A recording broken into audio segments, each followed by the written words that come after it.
నమస్తే, welcome to doctors day special program. దేవుడు జన్మనిస్తే వైద్యుడు పునర్జన్మనిచ్చాడంటారు.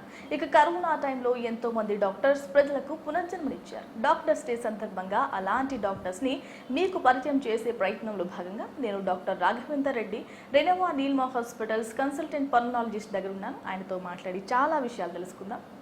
నమస్కారం డాక్టర్ గారు. సార్, ఫస్ట్ ఆఫ్ ఆల్ మీకు డాక్టర్ స్టే శుభాకాంక్షలు. Thank you so much. Sir, ఈ కరోనా టైంలో ప్రతి వైద్యుడు కూడా అంటే కరోనా పేషెంట్కి ఎక్స్పోజ్ అవుతూ వర్క్ చేశారు సార్. వాళ్ళందరికీ మా ప్రైమ్ లైన్ న్యూస్ తరఫున ఫస్ట్ ఆఫ్ ఆల్ హ్యాట్సప్ చెప్తున్నాం సార్. మీకు కూడా సార్. సార్, ఎలా అనిపించింది అంటే ఈ కరోనా టైంలో ఒక్కొక్క పల్మనాలజిస్ట్గా చాలామందికి ఎక్స్పోజ్ అయ్యి వర్క్ చేశారు, ఎలా అనిపించింది? సో ఇనిషియలీ ఫస్ట్ ఇండియాలో కేసెస్ స్టార్ట్ అయినప్పుడు నేను కొరియాలో ఉండే. సో కొరియాలో అక్కడ నా ఫెలోషిప్ నడుస్తుండే. సో అక్కడ కేసెస్ స్టార్ట్ అయినాయని చెప్పేసి I had to come back to India. So ఇండియాకి వచ్చిన తర్వాత ఇనిషియలీ ఇక్కడ కేసెస్ చాలా తక్కువ ఉండే, కానీ తర్వాత మెల్లిమెల్లిగా కేసెస్ పెరగడం స్టార్ట్ అయింది. కేసెస్ పెరిగిన తర్వాత ఫస్ట్ ప్రాబ్లం ఏమొచ్చిందంటే ఏం ట్రీట్మెంట్ ఇవ్వాలి. ఇప్పుడు పేషెంట్స్కి, ఇప్పుడు సివియర్ పేషెంట్స్కి ఏం ట్రీట్మెంట్ ఇవ్వాలి, ఇంట్లో ఉన్న వాళ్ళకి ఏం ట్రీట్మెంట్ ఇవ్వాలి. సో ఆ గైడ్లైన్స్ అనేవి మనకు కరెక్ట్గా లేకపోవడం వల్ల మాకు చాలా ఇబ్బంది అయింది. బట్ ఇనీషియలీ కొన్ని గైడ్లైన్స్ వచ్చిన తర్వాత ఒక ట్రీట్మెంట్ ప్రోటోకాల్ అనేది మేము చేసుకోగలిగాం. సో దానివల్ల పేషెంట్స్ ట్రీట్మెంట్ అనేది బెటర్గా ఉంటుంది. సో ఫస్ట్ వేవ్ ఇనీషియలీ మాకు కొంచెం ట్రబుల్స్ ఫేస్ అయినా, but we were able to save lives. So అంత సివియారిటీ అనేది ఎక్కువ రాలేదు, కానీ ఇది సెకండ్ వేవ్కి వచ్చే వరకు సివియారిటీ పెరిగింది. సరే, అంటే మనం వింటూ ఉన్నాం చాలా మందికి ఊపిరితిత్తులకి ఎఫెక్ట్ అవుతుంది. అసలు ఊపిరితిత్తులు ఎఫెక్ట్ అవ్వడానికి కరోనా టైంలో ఎంత టైం పడుతుంది పేషెంట్కి? జనరలీ ఒక్కసారి వైరస్ మన బాడీలోకి ఎంటర్ అయిన తర్వాత 2 to 3 days మన బాడీలో రెప్లికేట్ అవుతుంది. సో ఇనీషియలీ మనకు చూసినట్టు అయితే మనకి ముక్కు నోరు ద్వారానే వెళ్తుంది. అప్పర్ రెస్పిరేటరీ ట్రాక్లోనే ఎక్కువ రెప్లికేట్ అయిన తర్వాత అది మెల్లిగా ఊపిరితిత్తులకు అనేది పోతుంది. సో ఎంత కాదన్నా 3 to 5 days వరకు ఇట్ విల్ టేక్ టైం మన లంగ్స్ని ఎఫెక్ట్ చేయడానికి. అంటే సార్, ప్రతి ఒక్కరికి ఊపిరితిత్తులు ఎఫెక్ట్ అవుతూ ఉంటాయి, లేదంటే పర్టికులర్గా కొంతమందికి కొన్ని అలవాట్లు ఉంటూ ఉంటాయి, సో వాళ్ళకి ఎక్కువ ప్రాబ్లం అంటారా? అట్లా అని ఉండదు. సో ఎక్కడన్నా కూడా మనకి ఊపిరితిత్తులకి ఎఫెక్ట్ అయ్యే ఛాన్సెస్ మోస్ట్ కామన్గా ఉంటాయి. ఊపిరితిత్తులతో పాటు చాలా మందికి గ్యాస్ట్రోఇంటెస్టైనల్ అంటే కడుపులో కానీ ఇంటెస్టైన్స్లో కానీ ఇన్ఫెక్షన్ రావడం కూడా వచ్చింది. కొంతమంది కళ్ళలో వచ్చింది, కొంతమందికి స్కిన్ మీద కూడా వచ్చింది. సో పర్టికులర్ లేదు, బట్ మోస్ట్ కామన్ అంటే 90% ఇది ఊపిరితిత్తుల్లో ఇన్ఫెక్ట్ అవుతుంది. సరే, అంటే మనం ఫస్ట్ వేవ్ చూసాం, సెకండ్ వేవ్ ఫేస్ చేస్తున్నాం, థర్డ్ వేవ్ కూడా వస్తుంది అని అంటున్నారు. అసలు వాస్తవం ఎంత? వస్తే పిల్లలపైన ఎక్కువ ఎఫెక్ట్ అవుతుంది అని కూడా అంటున్నారు. సో ఎలా ఫేస్ చేయాలి? అసలు ఇవన్నీ రెడీగా ఉన్నాయా సార్? సో ఫస్ట్ వేవ్లో మనం చేసిన తప్పు ఏంటి అంటే, ఫస్ట్ వేవ్ అయిపోయిన తర్వాత చాలా మందిలో అంటే పీపుల్లో కానీ డాక్టర్స్లో కానీ, సరే కోవిడ్ అంటే ఇంత చిన్న ఇన్ఫెక్షనే, పర్లేదు మనం 5 daysలో ట్రీట్మెంట్ చేయగలుగుతున్నాము, 10 days 15 days ఐసోలేషన్లో పేషెంట్స్ రికవర్ అవుతున్నారు అనే దాంట్లో ఉన్నారు. దాని తర్వాత మనం మర్చిపోయింది ఏంటి అంటే ఆ మ్యూటేషన్ అనేది ఫ్రీక్వెంట్గా అవుతూనే ఉంటుంది. సో మ్యూటేషన్స్ అనేవి మనం చూసుకోలేదు. దాని తర్వాత వ్యాక్సినేషన్స్ వచ్చేవరకు initially people are also very reluctant. Vaccination తీసుకోవడానికి ఎవరూ ముందుకు రాలేదు. సో వ్యాక్సినేషన్ కూడా చాలా తక్కువ మంది తీసుకున్నారు. సో దాని తర్వాత వచ్చిన వేరియంట్స్ ఏదైతే ఇనీషియలీ ఫస్ట్ మనకి కోవిడ్లో ఓన్లీ కోవిడ్ అని తెలిసింది, దాని తర్వాత ఎన్ని వేరియంట్స్ ఉన్నాయని మెల్లిమెల్లిగా తెలిసింది. సో ఆల్ఫా కానీ, బీటా కానీ, డెల్టా కానీ, ఇప్పుడు వచ్చే కొత్తగా డెల్టా ప్లస్ కానీ, గామా కానీ. సో ఇప్పుడు మనకు సెకండ్ వేవ్కి మోస్ట్ కామన్ మనకి డెల్టా వేరియంట్ వచ్చింది. సో డెల్టా వేరియంట్ వచ్చినప్పుడు ఏమైందంటే సివియారిటీ అనేది పెరిగింది. సివియారిటీ పెరగడం వల్ల ఇన్ఫెక్టివిటీ పెరిగింది అండ్ సివియారిటీ కూడా చాలా ఎక్కువ పెరిగింది. దానివల్ల అండ్ ఇంకోటి ఏంటి అంటే పేషెంట్స్ వ్యాక్సినేషన్ తీసుకున్న వాళ్ళకి చాలా సివియర్గా ఎఫెక్ట్ అయింది. దాంతోపాటు కోమార్బిడిటీస్ ఉన్న పేషెంట్స్కి కూడా చాలా సివియర్గా ఎఫెక్ట్ అయింది. సో అందుకే ఆ సెకండ్ వేవ్ అనేది చాలా డెవాస్టేటింగ్గా వచ్చింది. సో దాని తర్వాత ఇప్పుడు నెక్స్ట్ థర్డ్ వేవ్ వస్తుందా రాదా అని చెప్పడానికి అయితే లేదు, but there are very high chances. ఇప్పుడు మనం కొత్తగా చూసుకుంటే న్యూస్లో ఇప్పుడు చూస్తాం almost 50 cases of delta plus variant అని వచ్చింది. So delta plus variant first initially 3 states నుంచే ఉండే, ఇప్పుడు యాజ్ పర్ డేట్ 10 statesలో ఉంది ఇప్పుడు delta plus variant. Maharashtra, Tamil Nadu highest numbers ఉన్నాయి. సో డెల్టా ప్లస్ వేరియంట్ అనేది అది ఇంకా విరులెన్స్ పెరుగుతుంది అంటున్నారు. సో ఇప్పుడు వరకు మనకు ఓన్లీ 50 కేసెస్ ఉన్నాయి కాబట్టి దాని గురించి మనకు క్లియర్గా డేటా అయితే లేదు. ఎంత సివియర్గా పెరుగుతుంది, దాని ఎఫెక్ట్స్ ఎట్లా ఉంటాయి, అంటే మనం ఏ ట్రీట్మెంట్ ఇస్తే దానికి రికవర్ అవుతుంది అనేది తెలీదు. కానీ ఇప్పుడు వచ్చే డెల్టా ప్లస్ వేరియంట్లో మనకి ఇప్పుడు కొత్తగా వచ్చే యాంటీబాడీ కాక్టైల్ కూడా పనిచేయట్లేదు. So that is the main issue అనమాట. సో ఇప్పుడు దాని మీద అది ఎంత స్ప్రెడ్ అవుతుంది, ఆ స్ప్రెడ్ని మనం ఎట్లా ఆపాలనేది మేము చూడాలి. So coming to children, so చిల్డ్రన్లో ఇప్పుడు మనం చూసినట్టయితే 18+ వాళ్ళకి అందరికీ వ్యాక్సినేషన్ అయితే ప్లాన్ చేస్తున్నాం. But what about other population అంటే 18 కన్నా తక్కువ ఉన్న వాళ్ళకి పాపులేషన్కి ఎట్లా ఉంటుంది? సో జనరలీ వాళ్ళ ఇమ్యూనిటీ పవర్ బెటర్ ఉంటుంది కాబట్టి రికవరీ అనేది ఫాస్ట్గా ఉంటుంది. కానీ చిల్డ్రన్లో కూడా చాలా సివియర్ కేసెస్ అనేవి చూసాం. మల్టీసిస్టమిక్ ఇన్ఫ్లమేటరీ సిండ్రోమ్ అని చెప్పేసి వస్తుంది. అటువంటి పేషెంట్స్, అటువంటి పిల్లలకి కంపల్సరీ హాస్పిటలైజేషన్, వెంటిలేషన్ వరకు వెళ్తున్నారు. So that is a point of concern. సరే, అంటే థర్డ్ వేవ్ రాకుండా ఆపాలి అంటే ఉన్న సొల్యూషన్స్ ఏంటి? థర్డ్ వేవ్ రాకుండా ఆపాలి అంటే first COVID appropriate behaviour. So మనకు తెలిసింది, so COVID it is a transmittable disease. So ఎంత ఐసోలేషన్గా ఉంటే, ఎంత డిస్టెన్స్ మెయింటైన్ చేస్తే అంత better. And the safest way is wearing a mask, regular hand wash and sanitization. ఇవి అందరికీ తెలుసు కానీ ఎవరు పాటించట్లేదు. So that is a main problem. So first wave అయిపోయిన తర్వాత కూడా మనం చూసాం, ఇండియాలో అన్లాక్స్ స్టార్ట్ అయినప్పటి నుంచి there were so many political gatherings కానీ, రిలీజియస్ గ్యాదరింగ్స్ కానీ, నార్మల్ వేరే గ్యాదరింగ్స్ కానీ చాలా జరిగాయి. సో అటువంటి టైంలో మనకి చాలా స్ప్రెడ్ అనేది జరిగింది. ఆ టైంలో డెల్టా వేరియంట్ అనేది దాని సివియారిటీ ఎక్కువ ఉండడం వల్ల, దానికి స్ప్రెడ్ అయ్యే ఛాన్సెస్ ఎక్కువ ఉండడం వల్ల చాలా సివియర్గా స్ప్రెడ్ అయింది. సో దట్ ఈస్ ద ఇది. సో ఇంకోటి ఏంటి అంటే vaccination drive. So vaccination drive మన ఇండియాలో కంప్లీట్గా ఫినిష్ చేయాలంటే చాలా టైం పడుతుంది. And initially first vaccination start అయినప్పుడు చాలా కొద్ది మందే తీసుకున్నారు. ఫర్ ఎగ్జాంపుల్ చాలా హాస్పిటల్స్లో కూడా ఓన్లీ 50% ఆఫ్ స్టాఫ్ సో తీసుకున్నారు. ఇంకా చాలా అపోహలు ఉన్నాయి, చాలా మంది వ్యాక్సిన్ తీసుకోవాలంటే భయపడుతూనే ఉన్నారు ఇప్పటికీ కూడా. సో సో వ్యాక్సిన్ ఇంకా స్పీడప్ చేయాలంటే ఏం చేయాలి? సో ఫస్ట్ థింగ్ ఏంటంటే వ్యాక్సిన్ ప్రొడక్షన్ అనేది మనకి కరెక్ట్గా లేదు. So the thing is like ఇప్పుడు మన ఇండియాలో 2 వ్యాక్సిన్స్ ఉన్నాయి కానీ దాని ప్రొడక్షన్ అనేది మనకి కరెక్ట్గా లేదు. సో సఫిషియంట్ డోసెస్ లేవు. Second thing, people are very much afraid of this. ఎందుకు అట్లా అని చాలా మటుకి అపోహలు ఉన్నాయి. సో నా దగ్గరకు వచ్చే పేషెంట్స్కి ప్రతి ఒక్కరికి నేను కన్విన్స్ చేసి వ్యాక్సిన్ తీసుకోమని చెప్తున్నాను. ఎందుకంటే వ్యాక్సినేషన్ తీసుకుంటే మనకి డెఫినెట్లీ సివియారిటీ అనేది డెఫినెట్లీ తగ్గుతుంది. కోవిడ్ వస్తుంది, తీసుకున్న తర్వాత కూడా కోవిడ్ వచ్చే ఛాన్సెస్ ఉన్నాయి, కానీ సివియారిటీ, హాస్పిటలైజేషన్, వెంటిలేషన్ వరకు వెళ్ళే ఛాన్సెస్ అనేవి చాలా తక్కువ ఉంటాయి. సో అంటే ఈ థర్డ్ వేవ్లో చిన్నపిల్లలపై ఎఫెక్ట్ రాకుండా ఉండాలి అంటే ఏం చేయాలంటారు? చిన్నపిల్లల మీద రాకుండా ఉండాలంటే వీ హ్యావ్ ఓన్లీ మనకు సోషల్ డిస్టెన్సింగ్ కానీ, లేకపోతే ఐసోలేషన్ ఈజ్ ఓన్లీ ఆప్షన్. ఎందుకంటే ఇప్పుడు వాళ్ళకి వచ్చిన వరకు మనకి వ్యాక్సినేషన్స్ కూడా ఎక్కువ స్టార్ట్ కాలేదు. సో వాళ్ళకి మనం వ్యాక్సిన్స్ ఇప్పుడు ట్రయల్స్లో ఉన్నాయి, కానీ కొన్ని కంట్రీస్లో వ్యాక్సిన్ స్టార్ట్ చేశారు. యూఎస్లో కూడా స్టార్ట్ చేశారు, చైనాలో, రష్యాలో కూడా స్టార్ట్ చేశారు. సో మన ఇండియాలో కూడా I think by September, October మనకి definitely paediatric population vaccination start అవుతే that would be very helpful. లేదు అంటే paediatric population they are immune to some diseases, కానీ సివియారిటీ అనేది డెఫినెట్గా పెరిగే ఛాన్సెస్ ఉన్నాయి. సార్ ఇందాక మనం మాట్లాడుకుంటూ అంటే చిన్నపిల్లలకు కనుక ఎఫెక్ట్ అయితే ఎలాంటి సొల్యూషన్స్ ఉంటాయి అనుకున్నాం. సార్ విదేశాల్లో కూడా చాలామంది అంటే వ్యాక్సిన్ ట్రై చేస్తున్నారు. మన దేశంలో ఎలా ఉండే అవకాశం ఉంది సార్ చిన్నపిల్లలకు వస్తే? మన దేశంలో ఫ్రాంక్లీ చెప్పాలంటే మన హాస్పిటల్స్లో పీడియాట్రిక్ సేవలు అన్నీ చాలా తక్కువగా ఉన్నాయి. పీడియాట్రిక్ ఐసీయూస్ చాలా తక్కువగా ఉన్నాయి. So we're not well equipped with paediatric ICUs and ఇది. సో ఒకవేళ వచ్చిందంటే మనకున్న పాపులేషన్కి, మనకున్న హాస్పిటల్, మనకున్న పీడియాట్రిక్ సెంటర్స్ కానీ, పీడియాట్రిక్ ఐసీయూస్ కానీ అవి సరిపోవు. సో డెఫినెట్లీ మనం ఇన్ఫ్రాస్ట్రక్చర్ అనేది చాలా వేగంగా పెంచుకోవాలి. దాంతోపాటు వ్యాక్సినేషన్ కూడా as soon as possible start చేసుకుంటే బెటర్ ఉంటుంది పీడియాట్రిక్ పాపులేషన్లో. సార్ ఒక డాక్టర్గా మీరు కరోనా వచ్చినప్పటి నుంచి కూడా సిచ్యువేషన్ కీన్గా అబ్జర్వ్ చేస్తున్నారు. అంటే మీకు తెలుసు ఎంత ఇన్ఫ్రాస్ట్రక్చర్ ఉంది, ఎలా ఫేస్ చేయగలుగుతామని. కానీ సార్ అంటే ఫస్ట్ వేవ్ వచ్చిన తర్వాత కూడా అంత డెవలప్ చేయలేదని చాలామంది అంటున్నారు. అంటే మీరేమంటారు దాని గురించి అడిగితే? సో ఫస్ట్ వేవ్ వచ్చినప్పుడు మనకి సివియారిటీ అనేది ఇంత సివియర్గా రాలేదు, అండ్ ఆక్సిజన్ రిక్వైర్మెంట్ చాలా తక్కువ మందిలో ఉండింది. అప్పుడు కూడా డెత్స్ అయ్యాయి, కాదనట్లేదు. But oxygen requirement, ventilation requirement అనేది చాలా తక్కువ పాపులేషన్లో. ఫర్ ఎగ్జాంపుల్ ఇప్పుడు మనం 100 పీపుల్ని తీసుకుంటే, 100 ఇన్ఫెక్టెడ్ పీపుల్ని తీసుకుంటే 70% వరకు మనం హోమ్ ఐసోలేషన్, హోమ్ ట్రీట్మెంట్లోనే మేనేజ్ చేస్తాం. మిగతా 20% హాస్పిటల్ రిక్వైర్మెంట్ ఉంటుంది, లేకుండా నాన్ ఐసీయూలో మనం పెట్టుకోవచ్చు. అంటే హాస్పిటల్లో ఇంజెక్టబుల్ స్టార్ట్ చేస్తాం, బట్ ఐసీయూ రిక్వైర్మెంట్ అనేది ఉండదు. కానీ ఇంకా 10% పాపులేషన్ ఎవరైతే ఉన్నారో దాంట్లో కంపల్సరీ మనకి ఐసీయూ రిక్వైర్మెంట్ ఉంటుంది, బైపాప్స్ కానీ, వెంటిలేటర్ రిక్వైర్మెంట్ ఉంటుంది. అట్లాంటి పేషెంట్స్ అనేది మనకి ఉంటుంది. కానీ సెకండ్ వేవ్లో వచ్చినప్పుడు ఆ ఐసీయూ రిక్వైర్మెంట్, ఆక్సిజన్ రిక్వైర్మెంట్ అనేది చాలా ఎక్కువ పర్సంటేజ్లో పెరిగిపోయింది. సో అట్లా మనకి ప్రాబ్లం అయ్యే వరకు ఆక్సిజన్ రిక్వైర్మెంట్ అనేది ఎక్కువ పెరిగింది అండ్ కన్సంప్షన్ ఎక్కువ పెరిగింది. So that was the problem. Sir అంటే ఒక పాండమిక్లో అంటే మ్యూటెంట్స్ రావడం కానీ, వేరియంట్స్ కానీ చాలా కామన్గా, ఈ వేవ్స్ కానీ కామన్గా ఉంటూ ఉంటాయి. సో మనం ఫర్దర్గా ఇంకా ఫేస్ చేయాల్సిన అవసరం ఉందంటారా? మనకి మళ్ళీ ఫర్దర్గా వచ్చే ఛాన్సెస్ కూడా ఉంటాయండి. Because India is a very huge country with so much of population. ఇంత పాపులేషన్కి మనం మొత్తం వ్యాక్సినేషన్ డ్రైవ్ కంప్లీట్ చేయాలంటే మనకు చాలా టైం పడుతుంది. అండ్ పీపుల్ని కన్విన్స్ చేసి, వాళ్ళకున్న అపోలని దూరం చేసి వ్యాక్సినేషన్ ఇప్పించడం, that is a major task. Vaccine తీసుకున్న తర్వాత కూడా ఇప్పుడున్న మన వ్యాక్సిన్ ఎఫికసీ 70-80% ఎఫికసీ ఉన్నాయి. Another 20 chances of severe infections ఉన్నాయి. దాంతోపాటు వ్యాక్సినేషన్ తీసుకున్న వాళ్ళకి పాజిటివ్ వచ్చే ఛాన్సెస్ కూడా ఉన్నాయి. సో తీసుకున్న వాళ్ళకి కొంచెం సిమ్టమ్స్ తక్కువగా వస్తున్నాయి. కానీ కొన్ని కేసెస్లో మేము 2 డోసెస్ వ్యాక్సిన్ తీసుకున్న వాళ్ళు, ఐసీయూలో అడ్మిట్ అయిన వాళ్ళు కూడా ఉన్నారు. అట్లాంటి సిచ్యువేషన్ రాకుండా ఉండాలి అంటే మనం ఫస్ట్ వ్యాక్సినేషన్ కవర్ చేసేసి దాంతోపాటు మనం కోవిడ్ అప్రోప్రియేట్ బిహేవియర్ తెచ్చుకుంటేనే బెటర్గా ఉంటుంది. సార్ అంటే ఈ పాండమిక్లో మనం చాలా వేరియంట్స్ చూసాం. ఈ వేరియంట్స్లో చాలా భయంకరమైన వేరియంట్ అంటే ఏం చెప్తారు?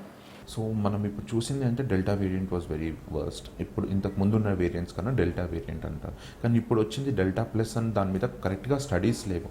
కానీ దాన్ని కూడా మనం మెయిన్లీ వేరియంట్ వచ్చినప్పుడు దాని విరలెన్స్ ఎంత అని చూస్తాం. అంటే విరలెన్స్ అంటే ఎంత ఇన్ఫెక్షన్ కాజ్ చేస్తుంది, దాని తర్వాత దాని ఎంత ఇన్ఫెక్టివిటీ ఉంటుంది అండ్ దాని డెత్ రేషియో ఎంత ఉంటుంది అది చూస్తాం. ఎంత స్ప్రెడ్ అవుతుంది ఇట్లాంటి ఫ్యాక్టర్స్ చూస్తాం. సో డెల్టా ప్లస్ వేరియంట్లో స్ప్రెడ్ అయ్యే ఛాన్సెస్ కూడా ఎక్కువ ఉన్నాయి, దాని పర్సంటేజ్ ఎక్కువ ఉంది, విరులెన్స్ కూడా పెరుగుతుందని అంటున్నారు. సో దాని మీద ఇప్పటివరకు మనకు కరెక్ట్గా డేటా లేదు, కానీ సివియారిటీ అయితే ఎక్కువ ఉంది అని చెప్పేసి అంటున్నారు. సార్ నార్మల్గా డేటా లేదు కానీ ఎస్టిమేట్ చేస్తూ ఉంటారు కదా, సో ఈ డెల్టా ప్లస్ వేరియంట్ బాడీలో ఎలా ఎఫెక్ట్ చేస్తుందంటారు? సో ముందు వేరియంట్స్కి డెల్టా ప్లస్ వేరియంట్కి డిఫరెన్స్ ఏముంటుంది అంటే it is escaping the immune system అనమాట. అంటే మన బాడీలో ఇప్పుడు ఫర్ ఎగ్జాంపుల్ ఆల్రెడీ నాకు కోవిడ్ యాంటీబాడీస్ ఉన్నాయి, కానీ ఆ యాంటీబాడీస్ని ఎస్కేప్ చేసి మళ్ళీ నాకు ఇన్ఫెక్షన్ కాజ్ చేసే ఛాన్సెస్ ఉన్నాయి అన్నట్టు కొన్ని స్టడీస్లో ఉంది. So that is the most concern. So దీన్ని ది వేరియంట్ ఆఫ్ కన్సర్న్ అని కూడా ఇండియన్ గవర్నమెంట్ డిక్లేర్ చేశాను. ఎందుకంటే యాంటీబాడీస్ నుంచి తప్పించుకుంటుంది అంటే మళ్ళీ ఇన్ఫెక్షన్ కాజ్ చేసే ఛాన్సెస్ ఉంటుంది. అట్లా ఎందుకు అవుతుంది అంటే ఏదైతే కోవిడ్ దాని మీద మనకు స్పైక్ ప్రోటీన్ అని చెప్పి చాలా వింటాం. ఆ స్పైక్ ప్రోటీన్లో కూడా చేంజెస్ వచ్చేసే వరకు మన బాడీ దాన్ని గుర్తించట్లేదు, అది మన బాడీ యాంటీబాడీస్ని తప్పించుకొని తిరుగుతుంది. సార్ అంటే ఎంతమంది డాక్టర్స్ చాలా అవేర్నెస్ క్రియేట్ చేసినా కూడా రూమర్స్ పుట్టుకొస్తూ ఉంటాయి. ఈ డెల్టా వేరియంట్ కోసం కూడా అంటే ఊపిరితిత్తులకు పడుతుంది, ఈ వేరియంట్ వస్తే కానీ ప్రాణాలు దక్కవని కూడా వింటున్నాం. సో దీంట్లో అసలు వాస్తవం ఎంత? So recovery of the patient అనేది పేషెంట్ బాడీ ఇమ్యూనిటీ పట్టే ఉంటుంది. సో చాలా మందికి ఇప్పుడు మనం చూసిన రీసెంట్గా సెకండ్ వేవ్ అంటే డెల్టా దాంట్లో వచ్చినప్పుడు మనకి ఊపిరితిత్తులు అనేవి చాలా సివియర్గా ఇన్ఫెక్ట్ అయ్యాయి. సో మనం రీసెంట్గా చూసాం ఊపిరితిత్తులకి స్కోరింగ్ ఇస్తున్నారు చాలామంది సిటీ స్కాన్లో 20/25, 25/25 అని. సో సివియారిటీ అనేది డెఫినెట్లీ పెరుగుతుంది, కానీ రికవరీ అనేది పేషెంట్ ఏజ్ అండ్ ఇమ్యూనిటీ పట్టు ఉంటుంది. And as early as possible ఎంత త్వరగా మనం ట్రీట్మెంట్ స్టార్ట్ చేసుకుంటే రికవరీ అనేది అంత బెటర్గా ఉంది. సార్ ఒక డాక్టర్గా మీరు కెరియర్ స్టార్ట్ చేసి ఎన్ని ఇయర్స్ అవుతుంది? So I finish my PG in 2017. So ఇప్పటికి 17 తర్వాత 1 year ఎస్ఆర్షిప్ చేశాను చెస్ట్ హాస్పిటల్లో. దాని తర్వాత 2018 నుంచి I mean to the service. ఎలా అనిపించింది సార్? చాలామంది వస్తూ ఉంటారు, చాలా బాధలు చెప్పుకుంటూ ఉంటారు. అలాంటివి విన్నప్పుడు అంటే కరోనాకి ముందు కరోనాకి తర్వాత మాట్లాడుకుంటున్నాం మనం. సో కరోనాకి ముందు ఎలా ఉంది, కరోనా తర్వాత ఎలా ఉంది? కరోనాకి ముందు వి డింట్ హ్యావ్ ఇంత హెక్టిక్ లేకుండే, ప్లస్ ఇంత వర్క్ బర్డన్ లేదు. సో ఇంతకుముందు వి యూస్ టు ట్రీట్ అంటే ఐసీయూ కేసెస్ ఉండేవి, నిమోనియా కేసెస్, ఏఆర్డిఎస్ కేసెస్ అవన్నీ కూడా ఉండేవి. సో ఇన్ఫెక్షన్స్ అనేవి ఉండేవి, లేదు అని కాదు. So it was going on. But ఈ కరోనా వల్ల సివియారిటీ అనేది పెరిగింది and number of people and number of patients getting affected అనేది హ్యూజ్ నెంబర్లో పెరిగింది. So that is the most important. Sir మీరు చాలామందికి ట్రీట్మెంట్ ఇచ్చారు పల్మనాలజిస్ట్గా, చాలా బాధ కలిగింది అన్న సిచ్యువేషన్ అంటే ఏం చెప్తారు? When I have seen second వేవ్లో చాలా యంగ్ పీపుల్ చనిపోవడం అనేది, I have seen 16 years girl dying and 22 years అబ్బాయి చనిపోయారు, 24 years అబ్బాయి చనిపోయారు. We couldn't do anything. మా దగ్గర ఉన్న రిసోర్సెస్లో అన్నీ కూడా యూస్ చేసాం. We have used everything. ఏదో ఒకటి మిస్ చేయకుండా వాట్ ఎవర్ ఛాన్సెస్ ఉన్నాయి సర్వైవల్ వాళ్ళకి ఇంకేది ఇస్తే బెనిఫిట్ ఉంటుందని చెప్పేసి మా సీనియర్స్ని కనుక్కోవడము, తర్వాత మన పెద్దవాళ్ళని అడిగి అది చేసుకోవడం. So we have tried everything but we couldn't save that. So that was the most devastating. Sir అంటే ఫస్ట్ వేవ్లో మనం చూసాం కొంచెం పెద్దవాళ్ళకి, తర్వాత మిడిల్కి, తర్వాత ఇప్పుడు చిన్నపిల్లలకి వస్తుంది అని చాలామంది అంటున్నారు. సరే ఎందుకు అలా ఎఫెక్ట్ అవుతున్నారు? సో దానికి ఫస్ట్ వేవ్లో వచ్చినప్పుడు ఇప్పుడు సెకండ్ వేవ్లో పెద్దవాళ్ళు ఇన్ఫెక్ట్ అవ్వలేదు అని మనం అనట్లేదు. సో మోస్ట్లీ అక్కడ కొంచెం బెటర్ ఏమైంది అంటే 45+ వాళ్ళందరూ కూడా వ్యాక్సిన్ తీసుకున్నారు. సో మేము చూసిన పేషెంట్స్లో అంటే ఓపీడీ పేషెంట్స్లో పాజిటివ్ వచ్చి ఓపీడీకి వచ్చి చూయించుకొని వెళ్ళిన వాళ్ళు చాలామంది single dose vaccine 2 doses vaccine తీసుకున్న వాళ్ళు ఉన్నారు. సో అట్లాంటి పేషెంట్స్లో వాళ్ళకి బాగా సివియారిటీ అనేది తగ్గింది. సో ఇంట్లోనే వాళ్ళు ట్రీట్మెంట్ అనేది తీసేసుకోగలిగారు.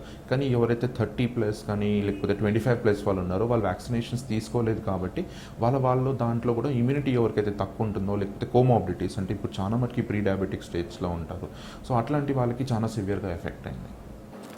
సార్ అంటే రాఘవేందర్ రెడ్డికి ముందు డాక్టర్ రావడానికి కారణం ఎవరంటే మీ ఇంట్రెస్ట్తో వచ్చారా లేదంటే ఎవరైనా పోస్ట్ చేశారా డాక్టర్ చేయాలి అని?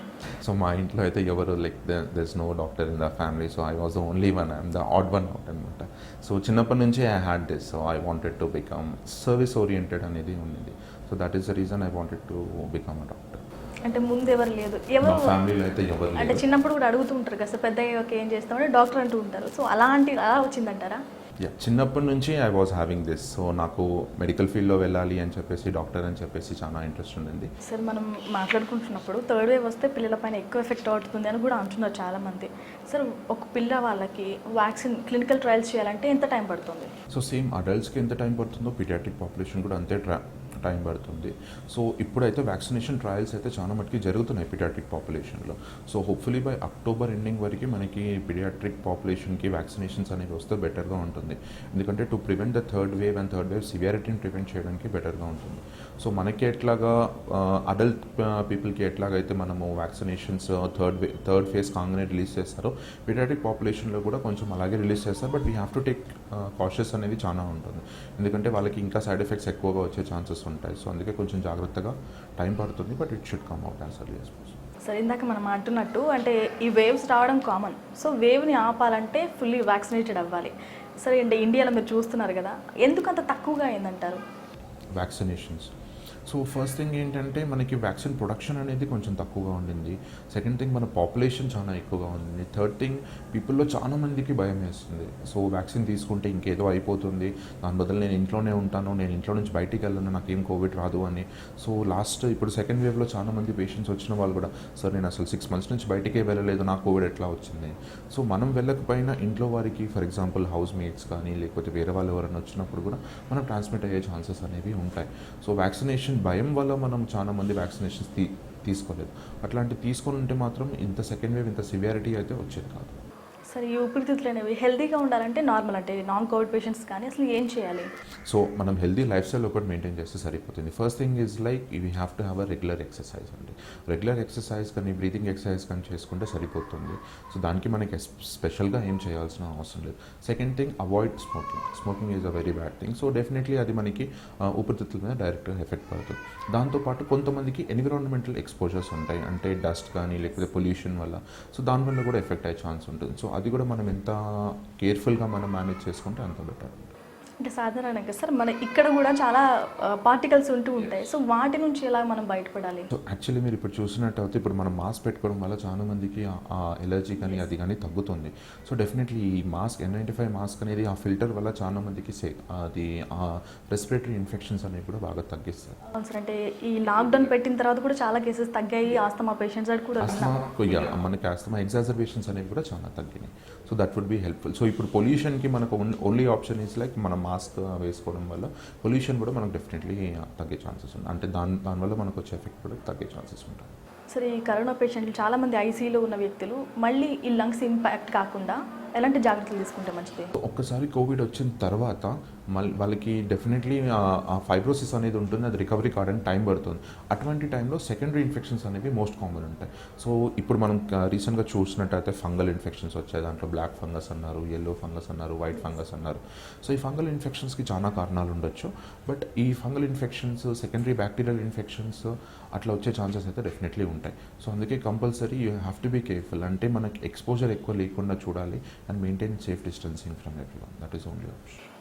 సో చాలా మందికి డైరెక్ట్గా మీరు ఎక్స్పోజ్ అయ్యారు. సో మీరు ఎలాంటి జాగ్రత్తలు తీసుకున్నారు? సో మేము రెస్పిరేటర్స్, పీపీ కిట్స్ అనేది డెఫినెట్లీ వాడాం. So when I'm going in to the corona ward or corona పేషెంట్స్ని చూసేటప్పుడు పీపీ కిట్ అనేది డెఫినెట్లీ వేసుకుంటాము. రెస్పిరేటర్స్ అనేవి కూడా పెట్టుకున్నాము.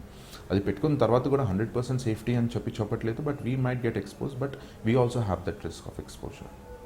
సరే, అంటే ఇది కొంచెం అంటే మీరు ఎక్స్పోజ్ అవుతున్నారు, కానీ మీ ఫ్యామిలీ మెంబర్స్ మిమ్మల్ని వద్దు అనడం కానీ ఎలాంటి సపోర్ట్ ఇచ్చారు అసలు ఈ కరోనా టైంలో? సో ఇనిషియలీ ఫస్ట్ వాళ్ళు కూడా చాలా భయపడ్డారు. ప్లస్ ఆ టైంలో ఐ కుడ్ కన్విన్స్ దెమ్. ఎందుకంటే ఈ టైంలో it's no one knows what to do. ఎవరికి ఏం చేయాలో తెలియదు అండ్ ఎవరు కూడా ముందుకు రావట్లేదు. సో ద యంగర్ జనరేషన్ ఇప్పుడు మేము స్టెప్ ఇన్ కాకపోతే will lose so many lifes. So ఎందుకంటే కొంతమంది ఓల్డర్ జనరేషన్స్ వాళ్ళు ఉన్నారు, 50+, 60+. సో వాళ్ళు ఆల్రెడీ రిస్క్ ఫ్యాక్టర్లో ఉన్నారు. సో అట్లాంటి డాక్టర్స్ కొంచెం భయపడ్డారు ముందుకు రావడానికి. సో ద నెక్స్ట్ ఇంపాక్ట్ అంత బర్డెన్ అంతా కూడా యంగర్ జనరేషన్స్కి వచ్చింది. So this was we have taken it as an opportunity, a soldier in a war. So definitely we have taken that opportunity and we came forward and we fought the war. సరే, అంటే ప్రపంచమంతా lockdown అయింది కానీ ఒక doctor కూడా lockdown లేదు. So అది ప్రౌడ్గా ఫీల్ అవుతున్నారు మీరు, అంటే బ్లెస్డ్గా ఫీల్ అవుతున్నారు, చాలా మంచి అవకాశం దొరికిందని? డెఫినెట్లీ మన కంట్రీకి చేయడానికి we have got an opportunity to serve the people. That's a very grateful thing for us. We have done a lot, but if we could save more lifes అది ఇంకా సాటిస్ఫాక్షన్ ఉండింది. Sometimes we get exhausted with the duties. ఆ PP కిట్స్లో dehydrate అయిపోతుంటాము. But when we see a happy smiling face going around, అంటే patient బతికి బయటికి వెళ్ళేటప్పుడు థ్యాంక్స్ చెప్పి అది వెళ్తారు. That is the kick which we get. So that is the thing which we look for. సరే అంటే ఇప్పుడు మోస్ట్లీ వింటున్నాం అంటే అక్టోబర్లో థర్డ్ వేవ్ స్టార్ట్ అవుతుంది అని. సో తల్లిదండ్రులు ఎలాంటి జాగ్రత్తలు తీసుకోవాలి సార్ పిల్లల పట్ల? ఎందుకంటే వాళ్ళు వినరు మాట. సో వాళ్ళ తల్లిదండ్రులకి ఎలాంటి అవేర్నెస్ ఉండాలంటారు? ఈ వేవ్స్ అనేవి డెఫినెట్గా ఎక్స్పెక్ట్ చేస్తామండి. సో ఇప్పుడు ఫస్ట్ వేవ్ నుంచి సెకండ్ వేవ్ నుంచి థర్డ్ వేవ్ అనేది ఏంటంటే మ్యూటేషన్స్ అయినప్పుడల్లా మళ్ళీ ఇన్ఫెక్టివిటీ అనేది పెరుగుతుంది. సో ఆ థర్డ్ వేవ్ని మనం ఫస్ట్ ప్రివెంట్ చేయాలంటే all the parents should get vaccinated. So వాళ్ళు వ్యాక్సిన్ తీసుకుంటే వాళ్ళు బయటికి వర్కింగ్కి వెళ్ళినప్పుడు సో వాళ్ళు they won't be carrying the virus home, or if they carry also ఆ వైరస్ అనేది స్ప్రెడ్ కాదు. వాళ్ళ బాడీలో ఉన్నప్పుడు antibodies will try to protect them. So they won't be the carriers most probably. కొన్ని కేసెస్లో క్యారియర్స్ కూడా ఉంటారు, బట్ అట్లా వాళ్ళు ఆ ఇన్ఫెక్షన్ అనేది పిల్లల వరకు క్యారీ చేసేది తగ్గుతుంది. First thing. సెకండ్ థింగ్ ఏంటి అంటే దే హ్యావ్ టు కంటైన్ పిల్లలని ఇంట్లోనే ఉండేటట్టు జాగ్రత్తలు డెఫినెట్లీ తీసుకోవాలి. సో వాళ్ళకి ఒకవేళ వ్యాక్సినేషన్స్ వచ్చినప్పుడు ఆ వ్యాక్సినేషన్స్ తర్వాత వాళ్ళు బయటికి వెళ్తే బెటర్గా ఉంటుంది. సో అప్పటి వరకు first thing parents should get vaccinated and try to avoid all social gatherings, all religious gatherings and try to stay safe. సరే లాక్డౌన్లో ఉంటేనే చాలామంది ఈ గ్యాదరింగ్స్ అని మనం ఆపలేకపోతున్నాం, అన్లాక్ ఉంది. సో ఎలా ఎంత అవేర్నెస్ ఉన్నా కూడా బయటికి వెళ్తున్నారు, మాట్లాడుతున్నారు. సో ఎలా అంటారు సార్ థర్డ్ వేవ్ రాకుండా చేయడం అంటే? సో ఫస్ట్ థింగ్ ఏంటంటే people have to get the awareness. ఇప్పుడు ఫస్ట్ వేవ్కి సెకండ్ వేవ్కి I have seen a lot of awareness in people. First wave వచ్చినప్పుడు చాలా లైట్గా తీసుకున్నారు, బట్ సెకండ్ వేవ్ తర్వాత when they lose a patient అంటే when they lose a family member వాళ్ళకి అది తెలుస్తుంది బాధ. సో అట్లాంటి ఫ్యామిలీస్ చాలా ఉన్నాయి. సో అట్లాంటి families they are definitely very much concern. So ఒక ఫ్యామిలీలో ఒక డెత్ అయింది కోవిడ్ వల్ల అన్నప్పుడు డెఫినెట్లీ ఆ ఫ్యామిలీ మొత్తం చాలా జాగ్రత్తగా ఉంటున్నారు. సో డెఫినెట్లీ పీపుల్లోనే they have to get this change. Second thing, government has to come up with some kind of norms. అంటే గ్యాదరింగ్స్ అని ఎంత అవాయిడ్ చేస్తే అంత బెటర్గా ఉంటుంది. సో ఎంత సోషల్ డిస్టెన్సింగ్ మెయింటైన్ చేస్తే అంత బెటర్గా ఉంటుంది. సార్ అంటే కరోనా ఫస్ట్ వేవ్కి సెకండ్ వేవ్కి మేజర్ డిఫరెన్స్ అంటే మీరు ఏం గమనించారు? సో ఫస్ట్ వేవ్కి సెకండ్ వేవ్కి వేరియంటే చేంజ్ అయింది. సో ఫస్ట్ వేవ్ వచ్చినప్పుడు మనం లాక్డౌన్లో ఉన్నాము, that was a good thing. దాని తర్వాత కేసెస్ కొన్ని పెరిగాయి, దాని తర్వాత కేసెస్ సివియారిటీ అనేది ఎక్కువ రాలేదు. అండ్ ఓకే అప్పుడు కూడా డెత్స్ ఉన్నాయి, బట్ ఇనిషియలీ ట్రీట్మెంట్ తెలియనప్పుడు ప్రాబ్లం అయింది. దాని తర్వాత కొన్ని ప్రోటోకాల్స్ వచ్చిన తర్వాత కొన్ని మెడికేషన్స్ వాడడం వల్ల ట్రీట్మెంట్స్ ఒక స్ట్రీమ్ లైన్ అయింది. అదంతా అయిపోయింది తగ్గినంత. దాని తర్వాత ఈ డెల్టా వేరియంట్ ఎప్పుడైతే వచ్చిందో తర్వాత మళ్ళీ చాలా వేరియంట్స్ కూడా వచ్చాయి. అవి ఎప్పుడైతే స్ప్రెడ్ కావడం ఎక్కువ స్టార్ట్ అయిందో దాని తర్వాత నుంచి ఆక్సిజన్ రిక్వైర్మెంట్ ఎప్పుడు పెరుగుతుంది, నిమోనియా ఎప్పుడు ఎక్కువ స్ప్రెడ్ అవుతుంది, అప్పటి నుంచి మనం ప్రాబ్లమ్స్ అనేవి చాలా ఫేస్ చేసాం.